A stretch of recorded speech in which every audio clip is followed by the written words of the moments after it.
It became so hard on me. I just said, you know what? Just forget it. I'm just going to take my life. And I picked the day, April 18th, 2005, because we were a manufacturing facility for like cannabis edibles. Our chefs and things came in and worked Saturday. So I would go in and just be there in the office and returning emails. I waited for them to all leave. We exchanged pleasantries. I made sure that 50,000 square foot facility was secure because in my office, I have all the camera, got the safe with all the cash. Everything is in my office. And I waited for everybody to leave that day. And I bought a big old jug of Grey Goose. And I was going to pop the cork on it and just try to chug it down and then put the pistol on my head.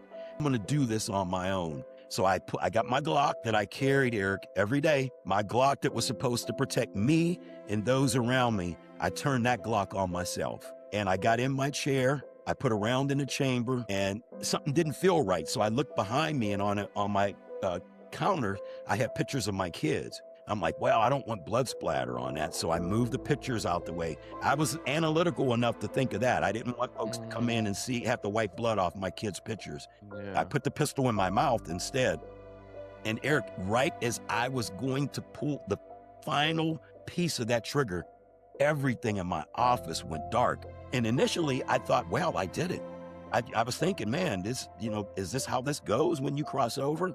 Because everything was dark. There was no HVAC system because that was loud. All 80 cameras I had on my display, gone. No music on my computer, nothing. Pitch black, stillness. I'm like, oh, maybe I'm in like kind of a holding area or something before I see somebody that tells me where I'm going. And then I felt like this electrical charge, but I couldn't feel my body. I'm like, man, what is going on?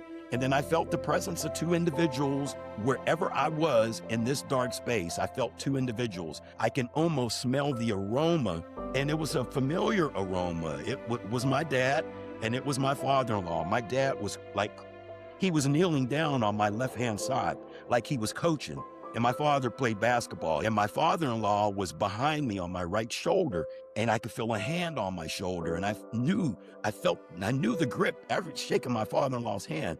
And I heard my father-in-law, I think, say, do you realize, son, what you're going to leave behind in your wake?